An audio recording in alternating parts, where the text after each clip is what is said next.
Hey, Brian from Be the Nice Kid. When I was younger, my brother and I and all our friends, we used to bike all the time around our neighborhood, and we had a block that you could just circle and circle and circle. We'd have races. We had the neighborhood Olympics, which was really fun, and we had like different events. One of them was bike racing, and it wasn't during one of these events, but it was a different time. And my brother and I were biking around the neighborhood, and all of a sudden, out of nowhere, my brother, bam, smashed into a car, just face first into a car, and he was down. And he started crying. And I kind of was freaking out a little bit. I'm like, what do I do here?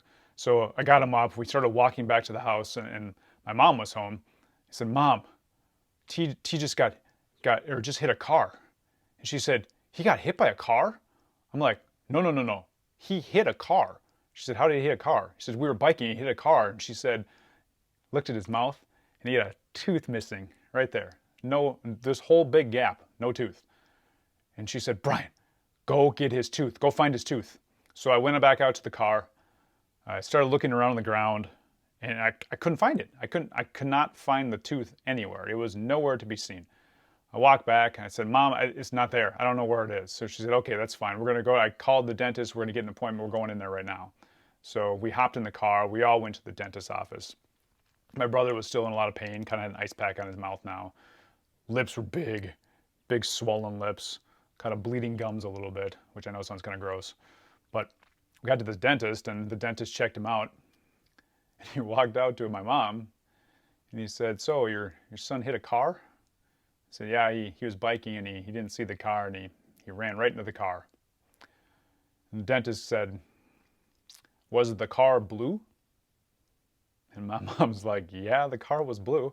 How do you know that? He said, well, we found his tooth. I'm like, you found his tooth? Where was it? He said, it hit so hard that it went up into his mouth. It jammed up there, which, I know, again, sounds gross. And he said, and there was blue paint all over it. I'm like, whoa, there was blue paint all over my brother's tooth. From then on, my brother had a little nickname. We called him different things. We teased him a little bit about running into a car. At first, he told his friends. His friends said the same thing my mom did. Said, whoa, you got hit by a car? He said, no, I ran into a car. We have to be aware of things sometimes, right? We teach and be the nice kid. We got to be aware of other people's feelings. We got to be aware of what's going on outside. We got to be aware of how other people are doing. We have to support other people. Sometimes we have to be aware of parked cars too, because sometimes they sneak out of nowhere. Or at least that's what we tease my brother still about. Talk soon. See ya.